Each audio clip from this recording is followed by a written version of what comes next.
Hello, my name is Adin Hester, and I am President and CEO of the Olive Growers Council of California.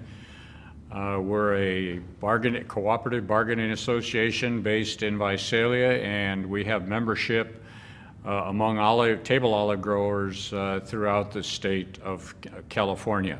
We're here to discuss the value of integrated pest management, and from my perspective, that would be with regard to table olives.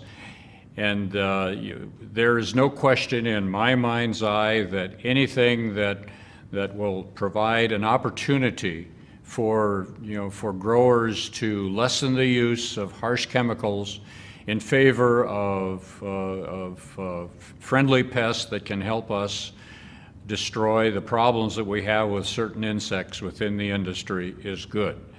However, in a perfect world, that works, but we don't live in a perfect world.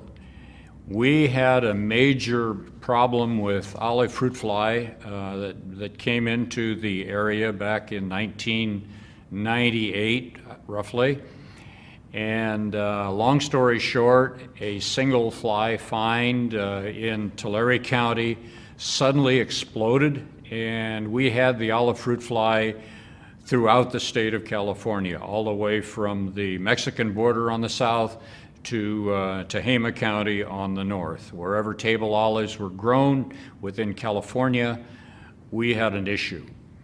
The unfortunate thing about the olive fruit fly is that it is unique to the table olive industry, and we have to sell a near perfect olive to the processors so that when they put the product in the can, it gets to the consumer, in a high quality condition. Unfortunately, if the fruit gets stung with an olive fruit fly, it creates a problem whereby the quality degrades and the fruit will spoil. Our friendly olive processors are certainly very adamant about not wanting to handle any olives that have any kind of olive fruit fly damage. In fact, their contract states that they will accept zero tolerance, which means absolutely no problem with the fruit because of the olive fruit fly. Now, in that kind of a situation, it leads us to then look at the integrated pest management program and say, well, wait a minute. We don't have any insects that might be unfriendly to the olive fruit fly. If we have a major problem with the olive fruit fly and we don't have any adversarial insects out there that will fend it off, then that leaves us in a gap area whereby we have to do something quickly. And unfortunately, some of the quick options are certainly with organic bait materials, which work to a degree. But then we look at the problem with insects or the olive fruit fly that will then begin to develop some resistance over long periods of continued use. We then have to look at other types of chemical applications. We have found a pyrethroid that seems to do a very good job. And of course, one of the blessings that we have in California is that the olive fruit fly is very sensitive to high heat. And fortunately in California, when the hot spells come in, a lot of people don't like them. But for those of us in the table olive industry, we welcome those moments because it drives the fly away from the table olive groves where they would be stinging the olives and causing serious damage. So this has helped us a great deal. But we also have a trapping program whereby we carefully monitor the population of the flies.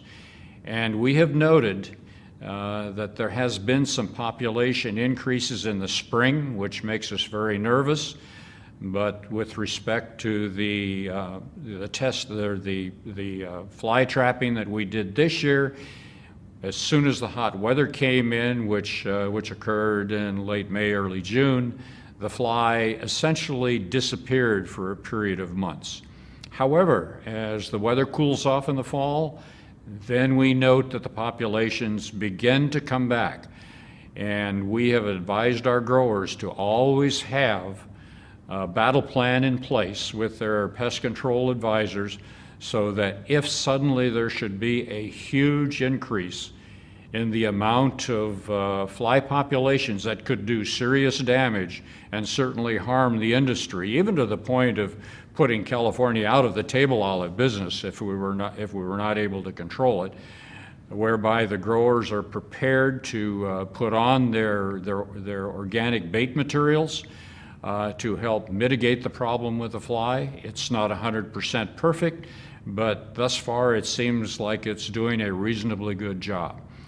Then we have a backup material, which is a pyrethroid, which we can go in, and if we lose control of the olive fruit fly, then we have the opportunity of applying this pyrethroid to do what we call an olive fruit fly knockdown, where hopefully it will, will really subdue the flies to the point that we can stop the damage from occurring, and also mitigate the damage that that we might be putting in the bin, delivering to the processors, whereby then we're at great risk, because the processor with a zero tolerance can easily reject the fruit and tell the grower to take it home and destroy it. So having said that, we are certainly in favor of integrated pest management programs so far as they work and they're economically beneficial for the grower.